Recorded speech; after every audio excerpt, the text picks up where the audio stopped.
fastest and the best, you're in the wrong place for that. So I'll apologize on behalf of all lags, and in this instance, PowerPoint is we click from slide to slide. Lags as we play videos.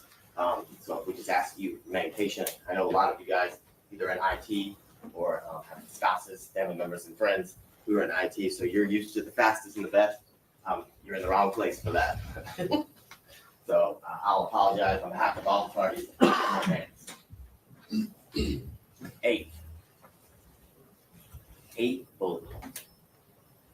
8 holes, defects from bullets in the vehicle that Secoriea Turner was seated in the backseat playing on. Look, there's a huge difference between someone who cares about you and someone who's actually trained to help. Luckily, better 8 bullets fired into the Jeep that Mr. Omar Ivory was driving, that her mom, Charmaine Turner, was seated in the front passenger seat, and little 8-year-old Secoriea Turner seated in the back seat, doing what 8-year-olds do, playing on a cell phone, looking at TikTok. No one knew that on July 4th of 2020, as this vehicle that Secoriea was playing, had a great day, celebrating the 4th of July, would be the last day that she'd be alive. No one knew that this would be the last moment that Secoriea Turner would get to play on TikTok, would get to make a TikTok, would be the last moments that her mother, Charmaine Turner, would hear her laugh.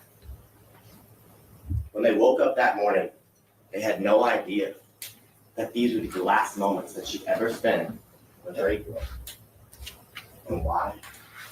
Because the conscious, intentional, and deliberate actions of this defendant on July 4th of 2020, when he consciously and intentionally pointed his rifle, AR-style firearm, at the Jeep as it traveled around what you'll learn and hear about throughout this trial, a makeshift barricade blocked off by large orange blocks and orange cones that we see on the roads for construction.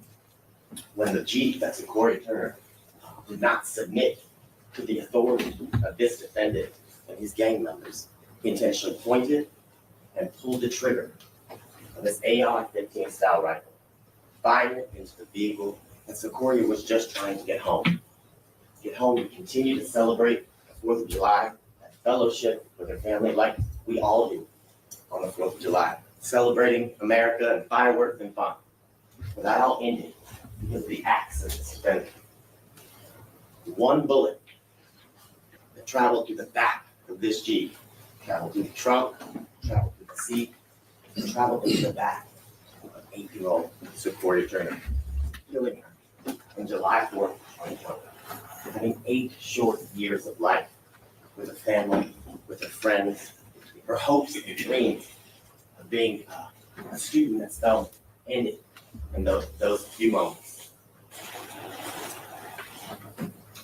Now, what you're going to learn through the course of this trial, through the evidence is going to show, is that little Secoriea, she loved to dance, she loved to play on TikTok, she loved to make TikToks, she was happy, she was full of life, she was full of joy. She loved to read, she loved to learn. And because she loved to read and learn, she had already decided that she wanted to be a student at Spelman and would talk to her mom all the time about how excited, even though she was 8, that she was going to college at Spelman here in Atlanta. She loved her family. And all of that came to an end because of the senseless gun violence, the senseless, deliberate actions of this defendant when he fired his rifle into the vehicle that Secoriea was traveling in. Now, I want to talk to you, we covered some of this yesterday and the day before on Monday, about the summer of 2020 and what was going on not only throughout the country, but specifically here in Atlanta. It was a time that most of us had never experienced. It was an unprecedented time. It was a time where we were going through a global pandemic.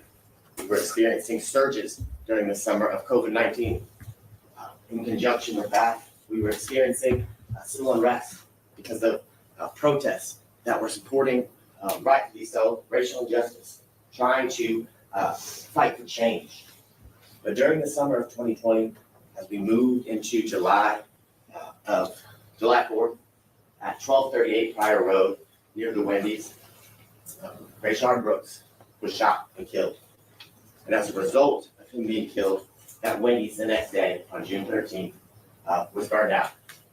As many of you had heard, we talked about it yesterday and the day before, about what we remembered, what we read, the information we processed as it relates to what happened to Mr. Brooks. And as a result of the shooting and the death of Mr. Brooks, there were protests throughout the city of Atlanta. There were protests specifically at the Wendy's where he was killed.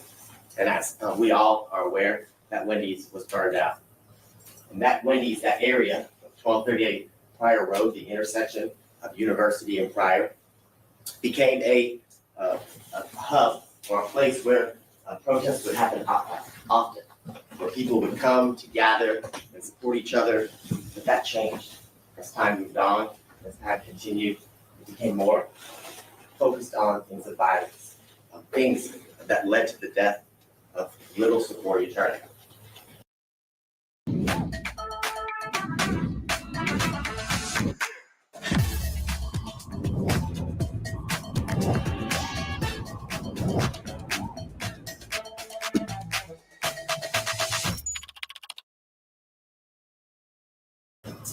And what you're going to see and what you're going to learn throughout this trial, you're tired of seeing maps and hearing us talk about locations.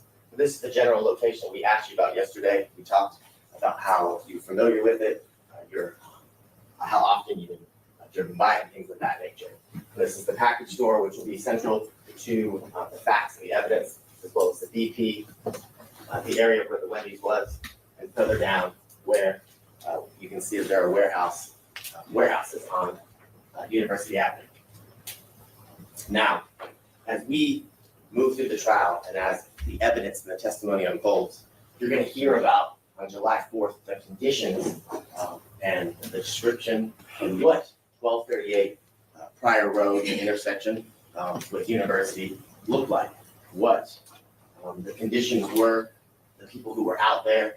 You're going to hear about the fact that the police had coined the term or called this an autonomous zone, where during this time, the defendant and members of his gang had taken advantage of the fact that there was minimal police presence due to the unrest as it relates to police brutality and things of that nature.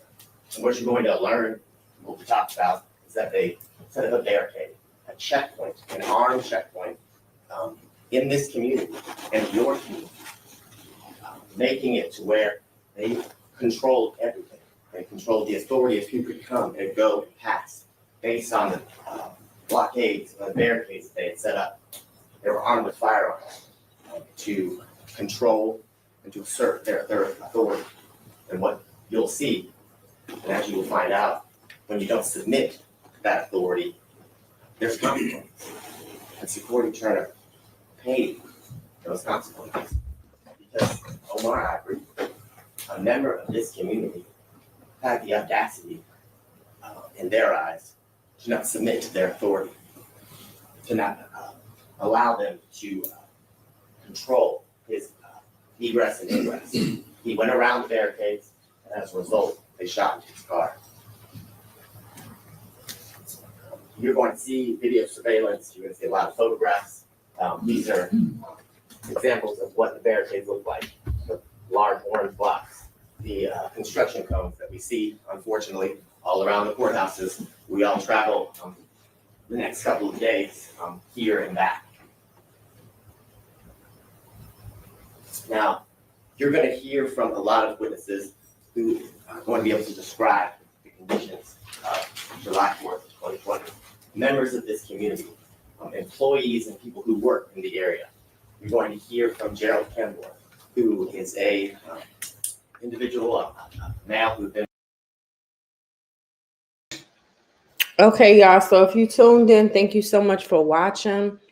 What we have here is the prosecution opening statements. Today is actually day The prosecution did theirs, defense. I think today day 3 of this trial. So you can definitely catch up with me. I'll be catching up slowly but surely. But thank you all so much for tuning in. Secoriea lost her life in 2020 in the midst of like all the COVID drama that was going on. And Marta bus driver at this time. He had worked with Marta and was very familiar with the city and drove many routes throughout the city. On July 4th of 2020, his route included the University and Pryor Road area and stops. He's going to talk about the barricades that he experienced, the having to ask permission to move throughout the city in that area, that he saw individuals armed with rifles that he was forced to stop. And the only way he could ever get through was if he asked permission, and he was granted that permission. You're also going to hear from members of that community, Chris and Samantha McCord. And you're going to hear about their experience on July 4th of 2020, when they attempted just to go home, just like Secoriea and her family, just to get across the barriers right over the second blockade where their home was. And they were denied access.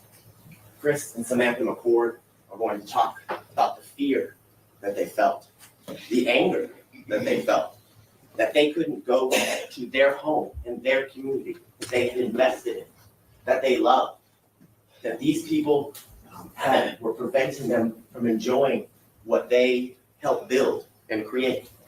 You're going to hear from Mr. McCord and Mrs. McCord to tell you that the firearms that the individuals, to include the defendant, pointed at their heads and at their vehicle as they told them they weren't allowed to pass through, how they told Mr. McCord he was acting disrespectful, and how they made Mr. McCord turn around. What you're going to learn is shortly after the McCords were not granted access is when Secoriea and her family were driving in the area. What Charmaine and Mr. Omar are going to tell you is that they had spent the day with family. They had spent the day having fun, 4th of July, at Miss Turner's mother's house, that the family had gathered. They barbecued. They had shot off fireworks. They did what most people do on the 4th of July. And then they were coming home roughly a little after 9:30, and they got off at Pryor Street. Okay, y'all. So this is Julian, who is the accused of unaliving Secoriea.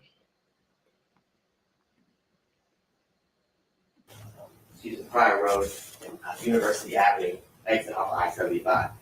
And they got up there, Mr. home was not far from it, and they needed to stop at the local package store, the All-American package store.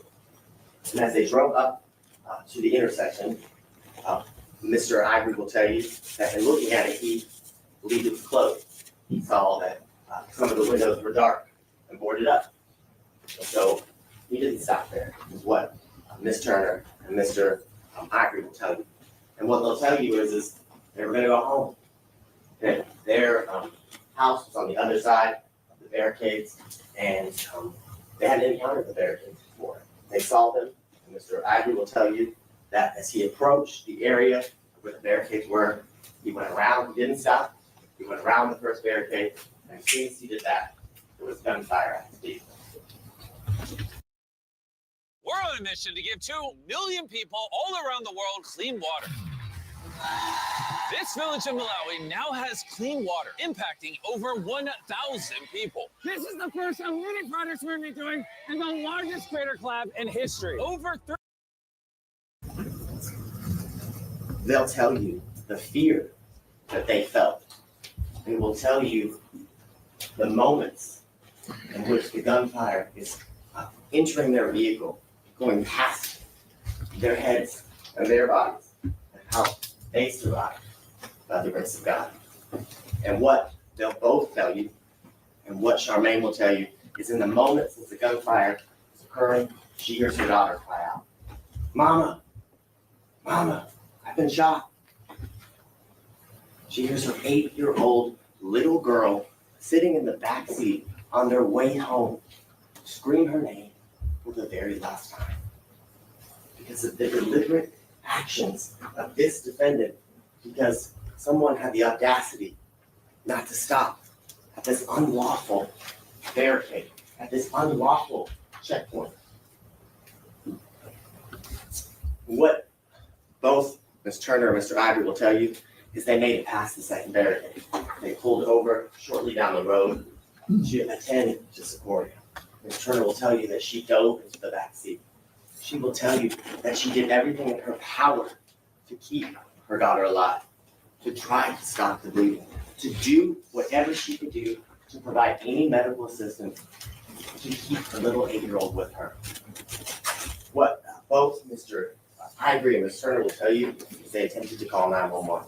At that time, 911 was experiencing a high volume of calls. And Mr. Ivory will tell you that he called, and couldn't get through. He will tell you that as he was making the decision to stay where he was and continue to call 911 or to go to the nearest hospital. And what he'll tell you is he kept calling 911 and he eventually got through, but his instincts, his gut told him he couldn't wait. So while he's on the phone with 911, and you'll hear he's talking and walking them through the fact that they're driving to the hospital. And he's taking little Secoriea to Atlanta Medical Center. He's doing everything in his power as her mother attempts to try to stop the bleeding, trying to keep Secoriea away. Now, the evidence will show, and you'll hear from officers and detectives, that Mr. Omar did arrive at Atlanta Medical Center. When he arrived, he was followed by an officer who was close in the area, who saw Mr. Ivory kind of speeding through the city, down the boulevard, and into Atlanta Medical Center.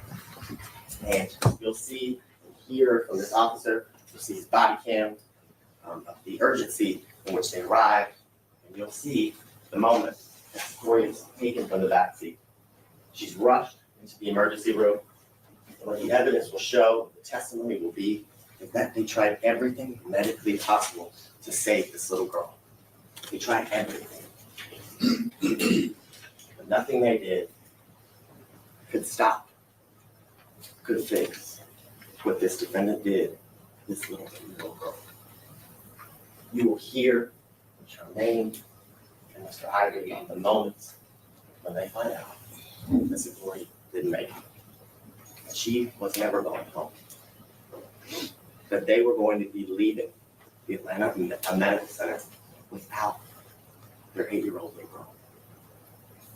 And Ms. Turner will tell you how awful that moment was, how it changed her life and her family's life forever.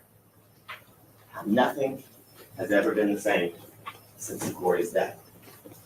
You will hear from additional officers who responded to the Atlanta Medical Center because of the call of little Secoriea arriving with a gunshot wound to the back. You will hear from text from the homicide unit, how the investigation began, how Sergeant X was the first officer with the City of Atlanta Police Department to arrive right behind Mr. Ivory, Ms. Turner, and little Secoriea, and how he notified homicide, and how the investigation began, unfolded, and moved from the scene of where Secoriea died to the scene of where she was shot in Wendy's on 1238 Prior Street. And what the evidence and testimony will show, and what will be admitted as evidence, as I said, 911 call, both from Mr. Ivory as well as from Mr. McCord and his wife. You will hear about statements witnesses made on the scene, and they'll testify in court about it. You will hear about the defendant's distinctive clothing, a very important piece of evidence as to how the detectives with the City of Atlanta Homicide Unit are able to track and identify this defendant. You will hear about the defendant's actions after the shooting, and you will hear about statements this defendant made with his counsel during a press conference shortly after Secoriea was murdered. Now, the timeline of events will be set up by the 911 call. That's where the chronology starts, relates to the investigation, and Detective Gary Shepard, who was assigned as the lead detective in the homicide unit. And he will tell you he was able to locate the call at approximately at 9:45 p.m. from Mr. McCord, referencing how he'd been held at gunpoint, how guns had been pointed at him and his wife's head and at their vehicle. You will hear about the 911 call through Detective Shepard that he was able to locate that Omar made. And like I said, you hear about the hardest decision Mr. Ivory had to make in determining whether he should remain and continue to try to get a hold of 911 or attempt to get the quickest medical care by driving Secoriea to the city of Atlanta, Atlanta Medical Center. You will also hear again from Sergeant Epps, who will talk about how he saw the Jeep speeding, how he could tell based on the way that the car was driving and his training experience that this car was trying to get medical help as fast as possible. And Detective Shepard will talk about the first steps that he took after being assigned the lead detective in this case, how he attempted to canvass the scene and talk to witnesses, how the crime scene was photographed and processed, and the evidence was collected. He will tell you, along with several crime scene vets that responded, about the area, and when they arrived, they had to move quickly through the scene because it wasn't safe. There were still members of the community, there were still members of the violent protests that night with guns on scene. So as they are focusing and processing the scene, they're also focused on their safety and making sure that they can do their job in the safest way possible for everybody still remaining out there. And Detective Shepard's going to tell you about the difficulties he had in canvassing and speaking to witnesses, the unwillingness of people to provide information, and how that affected his investigation. And how he had to move through his investigation in different ways and look for evidence in ways that he typically has not done in the past. He will tell you. Okay, so y'all have to remember that during this time, there was like no policing. It was COVID. It was crazy. It was a lot of drama. The Wendy's was set on fire. It was crazy. Okay, I just wanted to call that out. About his interview with Ms. Julian Turner that we talked about. He will tell you about his interview with Mr. Ivory. He will talk to you about his interactions with Mr. McCord and his experience that night on July 4th. He will also talk to you about the members of his team, the City of Atlanta Homicide Unit, and how they assisted, and how members of Homeland Security, specifically you'll hear from Investigator T, how he assisted in the process, how he utilized all different units throughout the City of Atlanta Police Department in order to get justice for little 8-year-old Secoriea Turner. He started because of the resistance that he was receiving that night as it relates to witnesses speaking, as to finding people willing to make statements. He did a Be on the Lookout, a flyer that was distributed through the media, through news outlets, on social media, asking for anyone to come forward to assist in any information as it relates to the death of Secoriea Turner. He will tell you that he continued to receive information. He will tell you he continued to canvass the area, any video surveillance that could have captured anything that happened during the moments of Secoria's death. And what he'll tell you is that an assisting investigator with Homeland Security, Investigator Jason T, was able to recover and extract several hours of footage from the surrounding businesses through just doing knock and talk, asking for help as it relates to the owners of the All-American Package Store, the owners of the BP gas station, and a warehouse that was just past the area of the second half of the barricade, just past the area where Omar Ivory had pulled off to the side as everyone tried to save Secoriea. Is every person who works at a desk doomed to get a neck hump? Not if you do this thing. And what you will see and what you will hear about is the angles and the footage that was able to be recovered. And I know we're all used to CSI and all the other different crime scene shows that are on TV with our 4K and clear as ever video surveillance, rings that seem to capture, ring cameras that seem to capture everything, even if there isn't movement, even though they're supposed to be motion activated. But you will learn, ladies and gentlemen, that's TV.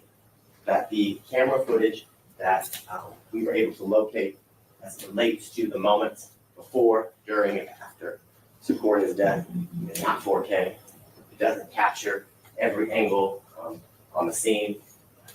It doesn't capture outside of certain areas where the cameras don't reach. What you're going to notice is that the cameras are not as clear as it shows on Criminal Minds, capturing every angle and aspect of someone's face, clothing, and things of that nature. What Detective Shepard will tell you is that after Detective T was able to locate the video surveillance from the three businesses, he then watched hours of footage, having to piece and connect the footage together so we could get a full 360, 180 view of certain angles so he could get justice. Hey there, welcome. And this happened in 2020 when a lot of things were happening. Like I said, the Rayshard Brooks was unalived at a Wendy's in Atlanta by a police officer, and it caused a big uproar. That young man was unalived, and then that area was policed by civilians. It was protests. It was like really crazy over there. And so they had barricades. And Secoriea, the 8-year-old, was with her mom and her boyfriend, and he went through the barricades, according to him. And they allegedly shot at the car, hitting the 8-year-old and her losing her life. But yeah, it definitely happened. It was a lot going on when this happened. So it's probably how a lot of people, couldn't keep up with everything. But yes, the trial started this week. Secoriea. This is the view he was able to get from the BP gas station. And just on the left of the screen, is just outside of this camera, would be the warehouse where he was able to pull video surveillance and pointed in the direction of the BP. That's what we're seeing here.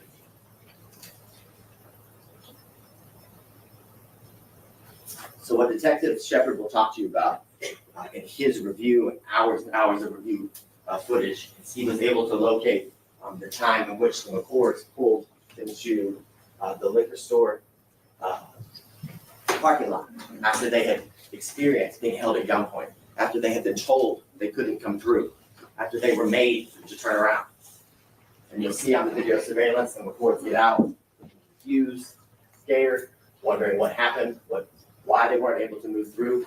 And you'll see the defendant in his distinctive clothing, the jeans with faded out areas on his thighs and down towards his shins. You'll see that he's in a distinctive red shirt with white writing. You will learn through witnesses that the writing on the back of the shirt talks about Piru Bloods, Elm Street. And you will learn the significance as it relates to that and this defendant being a member and associate of the Piru Bloods gang. Detective Shepard will tell you that in his review of the footage, he was able to locate two persons of interest at the beginning of the investigation that he identified. The defendant being the individual in the red, and then in the white t-shirt and the black jeans, co-defendant, Mr. Jerry McKinney. And what I'll say as it relates to Mr. McKinney is that we're here for the trial of Mr. Conley. Mr. McKinney is not on trial before this jury at this time. Your focus as it relates to the guilt and innocence is on Mr. Conley. Mr. McKinney is not attached or a part of this trial that is before each and every one of you during the next couple of days. And what Detective Shepard will tell you is that he continued to review footage. And as he reviewed footage, he saw shortly before the shooting a MARTA bus. And through his number of years with the City of Atlanta Police Department, he knew that MARTA buses typically had cameras. And for once, he knew that this was an agency. This was a transportation industry that had great cameras, that had camera footage that we would hope to see on TV. Camera footage that reveals details of your face, of your clothing. So he reached out to members of the Marvin Police Department and Marvin Transportation, and he was able to identify that bus that was on the route from University and Pryor. He was able to identify the driver. He was able to get the camera footage.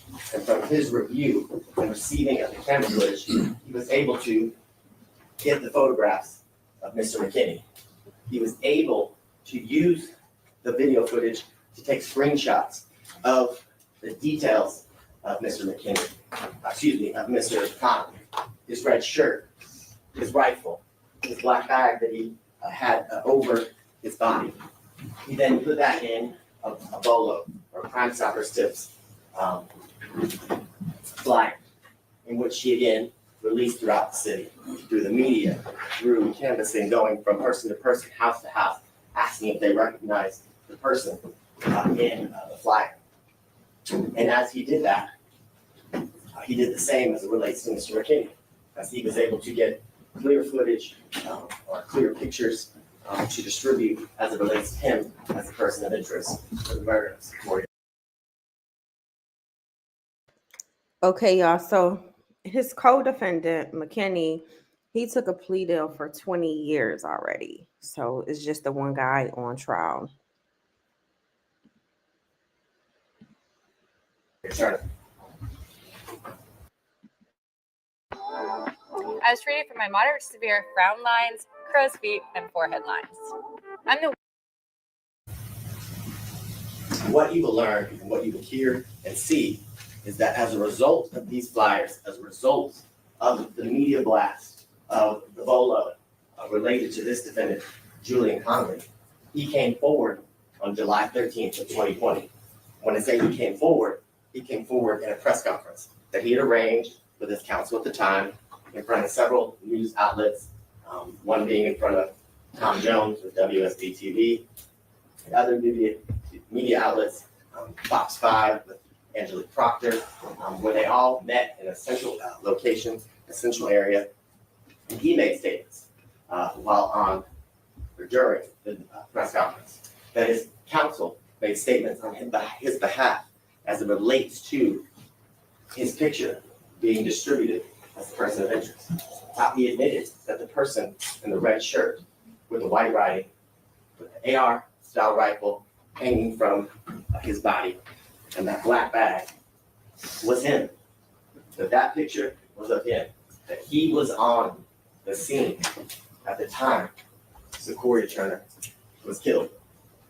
You will see distinct differences just a few days later in Mr.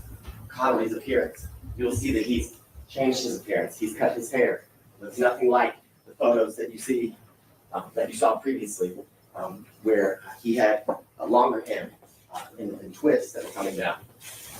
And like I said, he made statements as it relates to identifying himself in the video that had been distributed by the City of Atlanta Police Department.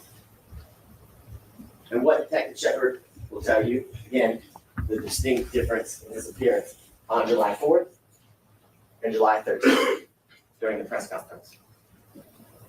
And as Detective Shepard saw, like all of us, we happened to be watching the news, watched it live, learned information, and took that information and added it to his investigation, added it to the hours and hours of video footage that he had watched, because he now identified the individual that he saw shooting at the vehicle in the red shirt with the white writing and the large rifle as Mr. Ivory passed through and around the barricade.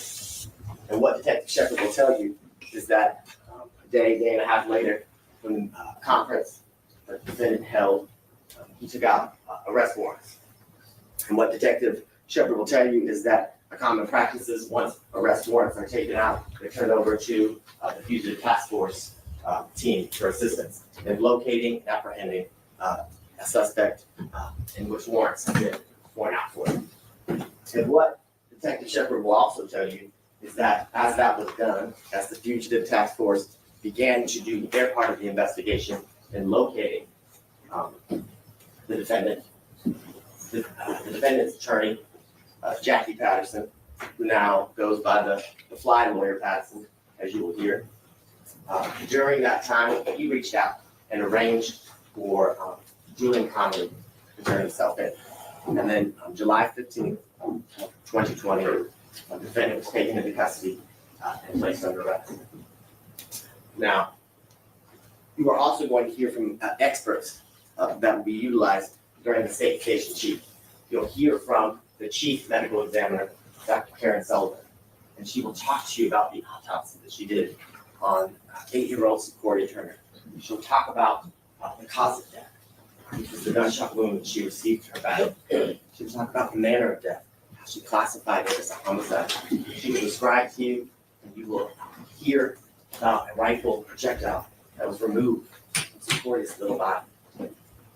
And she'll talk to you, and you will see photographs of the hole and how large it is. And she'll tell you that's typical, not unusual, an individual shot with a high-powered rifle round, like Secoriea was. You will hear towards the end of this trial from Sarah Van Holm with the Georgia Bureau of Investigations. Ms. Van Holm will talk to you about her expertise and what she's been doing at the GBI for a number of years. That she's a firearms examiner, and that she has examined, analyzed, and made determinations about hundreds of different projectiles and ballistics evidence that she has compared. She will tell you that she received a number of ballistics evidence collected from the crime scene where Secoriea was shot. She will tell you she received that projectile that was removed from Secoria's body. And what Ms. Van Holm will tell you is that in her comparison of 7 shell casings, cartridge casings, as Ms. Van Holm will call them, in her comparison of those shell casings, she will be able to tell you that all of them came from one gun and that they were all fired from an AR-15 rifle. She will also tell you that the single bullet that was removed from Secoria's body is consistent with being fired from an AR-15 style firearm. Same caliber of ammunition, 5.56, 45, as the 7 shell casings that were collected from the scene. You will also hear from another member of the GBI back in 2020, Jared Coleman. You will hear about his qualifications. You will hear about his experience and his training in gangs throughout the country, throughout the state of Georgia, and the number of years that he. Now, I'm not sure how many witnesses they have, but I do know they get right into it. I'm kind of going backwards with this, just starting you guys off, but just to let you know, there's a lot of witnesses coming up. Has worked and documented different gang members, identified different signs, and things of that nature. And he will tell you about how he's able to make this determination about the gang evidence that he reviewed, about how the gang element is connected to and part of the cause of Secoria's murder. He will tell you about what we talked about here today, that members of the Pyru Blood gang seized control of the intersection of University and Pryor.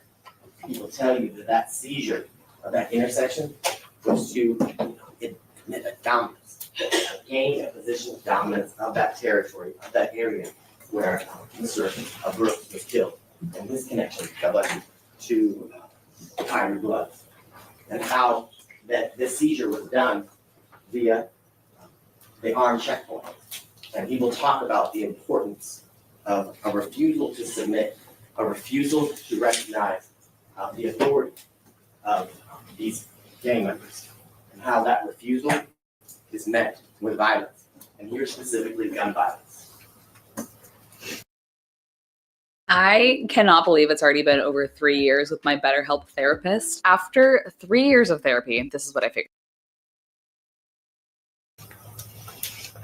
Now, as the judge mentioned earlier, again, this isn't live TV. The technology that you've seen throughout this presentation is poor. What I want you to keep in mind is that you're giving you pens and paper, old school style, where you can take notes. I would encourage you to take notes, because though Madam Court Reporter is constantly typing, having to take down all the things that we say that don't make sense, the things that she can't understand, we can't give you a transcript of that as you go back to deliberate. Your transcript will be your notes. Your memory will depend on each and every one of your collected notes. So I encourage you to take notes and to pay attention during the testimony and evidence, because everything that's presented to you is important. Everything that is presented to you is to get justice for 8-year-old Secoriea Turner. And what I want you to remember is that 8-year-old Secoriea, her family, the McCords, Mr. Camber, other witnesses who will testify throughout this trial, they're not on trial. He is. He's on trial for his actions on July 4th of 2020. And what the evidence will show, ladies and gentlemen, there was no excuse, there's no mitigation, and there's absolutely no justification for what this defendant and the members of his gang did to little 8-year-old Secoriea on July 4th, 2020. Their actions show nothing more than the fact that they have no regard at all for human life, no regard for a precious little 8-year-old Secoriea Turner who was just trying to get home. The only thing that the evidence will show as it relates to this defendant and what he wanted and what he was concerned about was escaping the responsibility for his actions, to not being held accountable for the things that he, ladies and gentlemen, is responsible for from July 4th of 2020. And that's your job, ladies and gentlemen. Your job is to listen to the testimony and evidence. And at the end of this trial, hold this defendant accountable. Hold him responsible for the things he did on July 4th of 2020. For cutting Secoria's life short, for only allowing her to live a very short 8 years, making her hopes and dreams of Spelman a reality that will never come true. Making it so Ms. Turner will never hear her daughter laugh, see her dance, do the things that she loves. And the evidence will be clear during the course of this trial that this defendant acted intentionally, he acted deliberately, and consciously made the decision to point, shoot, and pull that trigger at the vehicle that Secoriea was just trying to get home. The evidence will be clear. And at the end of this trial, ladies and gentlemen, myself, my co-counsel, Ms. Young, will have the opportunity to address you again, have the opportunity to talk to you about the injustice that little 8-year-old Secoriea Turner had to endure at the hands of this defendant. And we will have the absolute privilege to stand before you and ask that you return the only verdict that speaks the truth, and that this defendant is guilty of each and every charge in this indictment that you heard about during the beginning of voir dire. We ask that you hold Julian Conley accountable for his deliberate acts that caused the death of Secoriea Turner, and find him guilty on all counts. Thank you. Oh my gosh, y'all. So this is crazy. This is what's going on right now. This trial hasn't started for today, but I did want to post these opening statements to give people an idea of, what's going on. So it'll be more to come. If you missed any of this live, make sure you go ahead and replay and drop in the comments that you watching it on the replay. Hashtag justice for Secoriea. And, let me know if y'all want to see more of this trial. Thank you guys so much.